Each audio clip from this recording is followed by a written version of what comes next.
इतिहास के अनुसार अशोक बहुत कम उम्र में राजा बने थे। अशोक जब सम्राट बने तब वह युवक ही थे, इसलिए वह सबसे युवा सम्राट कहलाए।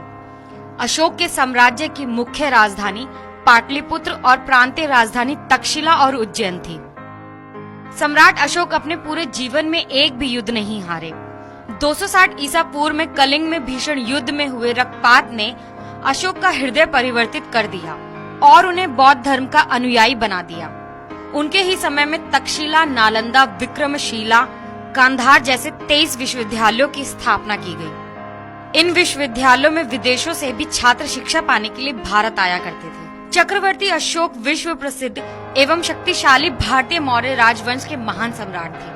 अशोक सम्राट का पूरा नाम देवानंद प्रिय अशोक मौर्य था। मौर्य राजवंश के सम्राट अशोक ने अखंड भारत पर राज किया। उनका मौर्य साम्राज्य उत्तर में हिंदू कुश की श्रेणियों से लेकर दक्षिण के मैसूर तक और पूर्व में बांग्लादेश से लेकर पश्चिम में अफगानिस्तान, ईरान तक था।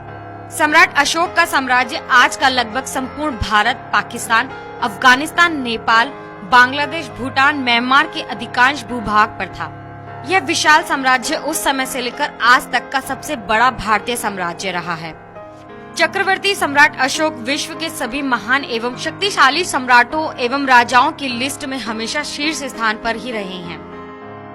सम्राट अशोक को अपने विशाल साम्राज्य से बेहतर कुशल प्रशासन तथा बौद्ध धर्म के प्रचार के लिए भी जाना जाता है।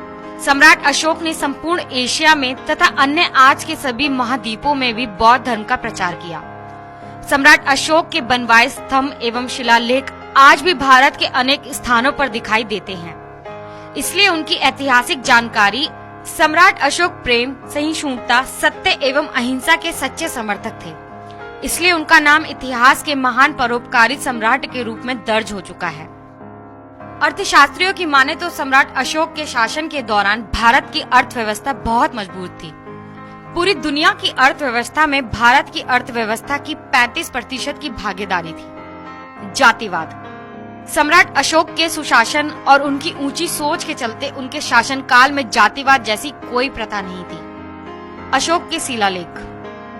सम्राट अशोक के शासनकाल में बनवाए स्तंभों, चट्टानों और गुफाओं की दीवारों पर अब तक कुल 33 अभिलेख प्राप्त हुए हैं। ये आधुनिक बांग्लादेश, भारत, अफगानिस्तान, पाकिस्तान और नेपाल में जगह जगह पर मिलते हैं और बौद्ध धर्म के अस्तित्व के सबसे प्राचीन प्रमाणों में से एक है। मृत्यु एक रहस्य। अशोक ने लगभग 40 वर्षों तक शासन किया, जिसके बाद लगभग 234 ईसा पूर्व में उनकी मृत्यु हुई। उनकी मृत्यु कैसे और कहां हुई, यह बात अभी तक एक रहस्य बनी हुई है। कुछ इतिहासकारों के अनुसार सम्राट की मौत तक्षशिला में हुई।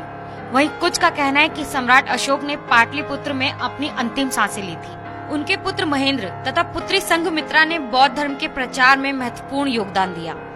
अशोक की मृत्यु के बाद मौर्य राजवंश लगभग 50 वर्षों तक चला।